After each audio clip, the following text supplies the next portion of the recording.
कबीर कृत रचना शब्द को लेकर यहाँ पर उपस्थित हुआ हूँ। इससे पूर्व आपको पहले शब्द का अर्थ आप तक संप्रेषित करने का एक प्रयास मेरे द्वारा किया गया था।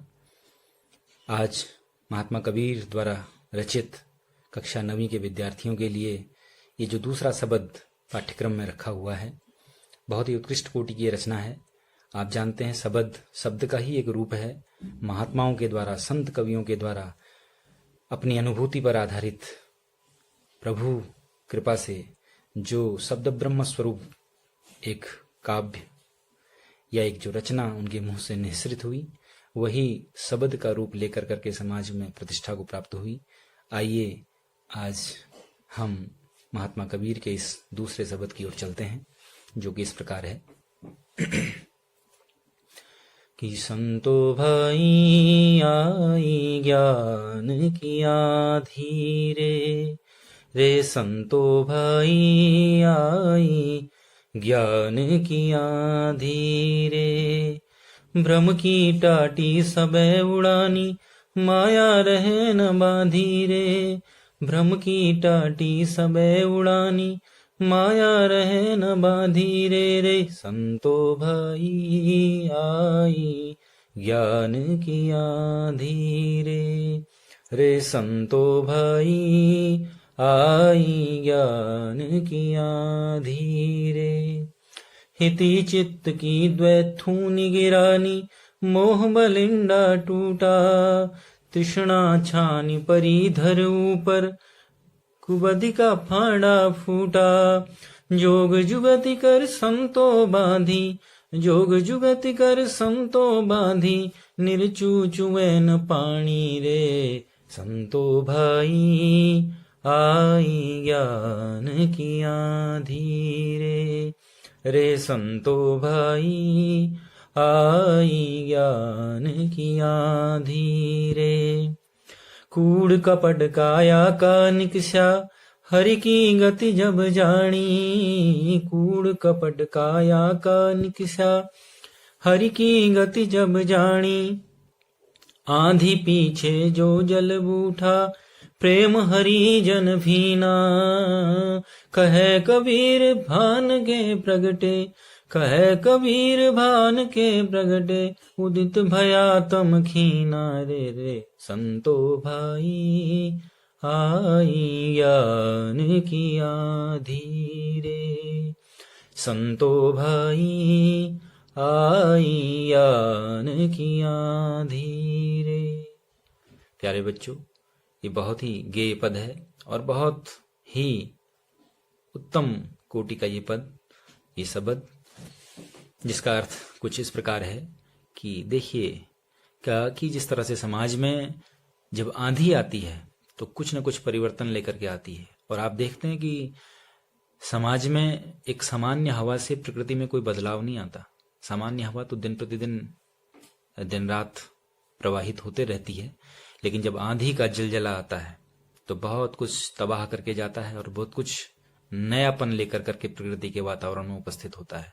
तो ऐसे ही व्यक्ति के जीवन में जब ज्ञान की आंधी आती है, और ये आगमन कहीं बाह्य तरीके से नहीं होता, बाहरी रूप से नहीं होता, ये समझ लीजिए व्यक्ति के अंदर ज्ञान तो पूर्व से ही मौजूद है, बस उस ज्ञान का जब जागरण या उसका आविर्भाव व्यक्ति के जीवन में होता है, उसके अंतरात्मा जब ज्ञान की जागृति होती है, तब क्या क्या बदलाव किस किस रूप में आते हैं, इसी को महात्मा कबीर ने यहाँ पर स्पष्ट करने का प्रयास किया है। तो आप समझेंगे, बड़ा आनंद आपको आएगा।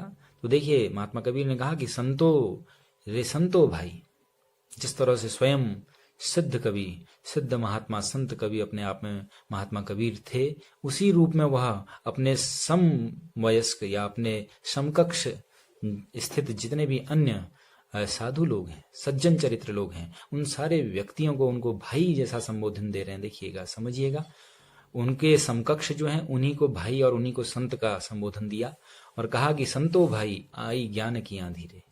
जब व्यक्ति के जीवन में ज्ञान की आंधी आती है, और ज्ञान की आंधी आने के बाद क्या होता है, देखिएगा, पहले सामाजिक रूप में आप समझिए, समाज में जब आंधी आती है तो क्या क्या परिवर्तन होते हैं कि भ्रम की टाटी सबे उड़ानी। आप देखिए, कोई सामान्य सा कोई छप्पर अगर बना रहे और उस छप्पर में इधर उधर चारों तरफ से कनात लगी रहती है, पर्दे लगे रहते हैं, टाटी लगी रहती है, उसी को टाटी कहा गया है। तो सबसे पहले वो टाटी हट जाती है, वो सारे पर्दे तहस नहस हो जाते हैं। उसके बाद जिस रस्सी से उसको बांधा गया होता है, जोड़ा गया होता है, वो रस्सियां भी टूट जाती हैं। और जिन खम्भों पर वो पूरा भवन या कहिए वो छप्पर टिका रहता है, वो बल्ली भी टूट जाती है, और वो स्थाणु जो खंबे होते हैं वह भी सब टूट टाट के तहस नहस हो जाते हैं। इसी तरह से सारा छप्पर जमीन पर आकर के गिर पड़ता है, और जब जमीन पर आकर के गिर पड़ता है, अंदर रखे हुए जितने भी भांडे बर्तन हैं, जितने भी अंदर के पात्र हैं खाना बनाने के या अन्य कोई भी वस्तु हैं, वो सब टूट फूट जाती है, सब खत्म हो जाता है। लेकिन धीरे धीरे क्या होता है कि फिर ये आंधी के बाद एक बदलाव आता है। धीरे धीरे बारिश शुरू होती है, और बारिश होती है तो जितना भी कूड़ा करकट, जितना भी आंधी अपने साथ लाती है, सब बहा करके ले जाती है। फिर सफाई सारी बारिश वह कर देती है, और फिर से एक खुशनुमा माहौल, एक शुद्ध वातावरण में व्यक्ति जीवन जीने लगता है। ये एक परिवर्तन जिस तरह से समाज में आंधी के आने से होता है, वैसे ही व्यक्ति के जीवन में आंधी के आने से क्या क्या परिवर्तन होते हैं वो देखेगा। जब ज्ञान की आंधी आती है तो सबसे पहले क्या होता है कि भ्रम की टाटी सबे उड़ानी। व्यक्ति के जीवन में एक भ्रमात्मक स्थिति बनी रहती है। वास्तविक ज्ञान उसको व्यक्ति में नहीं होता है। हर चीज भ्रम की स्थिति हर वस्तु पर हमारे अंदर बनी रहती है, और वस्तुतः ये भ्रमात्मक स्थिति है माया के कारण। मैं अरु मोर तोरते माया जेही बस कीने जीव निकाया, गोस्वामी तुलसीदास की ये चौपाई वाकई में बहुत कुछ हमको ज्ञान का दर्शन कराती है कि हम इसी चक्कर में पड़े रहते हैं कि ये मेरा है, ये तेरा है, तू तेरा मैं मेरा की जो ये भावना है, यही एक माया का रूप है, और इसी माया के बंधन में हम सब बंधे हुए हैं। और ये भ्रमात्मक स्थिति कुछ ऐसी है कि देखिए, ये संसार में सब कुछ मिथ्या है, सब कुछ झूठ है, लेकिन उसके बाद भी अब देखिए, आप जो प्रतिदिन व्यक्ति मर रहा है, लेकिन उसके बाद भी अपने आप की चिंता व्यक्ति को नहीं रहती है। वो जीवन को ऐसा समझता है कि बहुत जग जो शायद उसने जीत लिया है, या बहुत सारी चीजें वस्तुएं ऐसी हैं कि जिन सब सब सब सारी चीजें नश्वर हैं, लेकिन व्यक्ति उनको स्थायीता समझ करके, उन सभी वस्तुओं की स्थायीता समझ करके उनका उपभोग करते चलता है। लेकिन वस्तुतः ऐसी स्थितियां होती नहीं है। तो सबसे पहले भ्रम की टाटी, भ्रम रूपी जो हमारे जीवन में जो भ्रम की स्थिति बनी रहती है, तो ज्ञान आने पर भ्रम का खात्मा हो जाता है। जो ज्ञान होता है वो एक निष्ठ ज्ञान होता है, स्थायी ज्ञान होता है, दृढ़ ज्ञान होता है। और माया रह न बांधिए, जब ज्ञान की स्थिति आती है व्यक्ति के जीवन में, ज्ञान का जलजला या ज्ञान की आंधी आती है, तो माया भी उसको बंधन में नहीं बांधती, फिर माया के बंधन में व्यक्ति नहीं पड़ता। तीसरी बात, हिति चित्त की द्वे धूनी गिरानी। सबसे बड़ी बात है कि हम स्वयं के हित की और या फिर अपने हित की या अपनों के हित की, इसी में हम व्यक्ति जीवन भर यही काम करता रहता है, अपनों की और अपने की, इन दोनों की चिंता उसको खाई जाती है। लेकिन यही तो खंबे सबसे पहले गिर जाते हैं। आदमी को अपना और अपनों का ख्याल नहीं रहता, सबका और सर्वहित की बात वो सोचने लगता है, और मोह रूपी बल्लियां भी टूट जाती हैं। कब? जब ज्ञान की आंधी आती है, मोह का खात्मा होता है।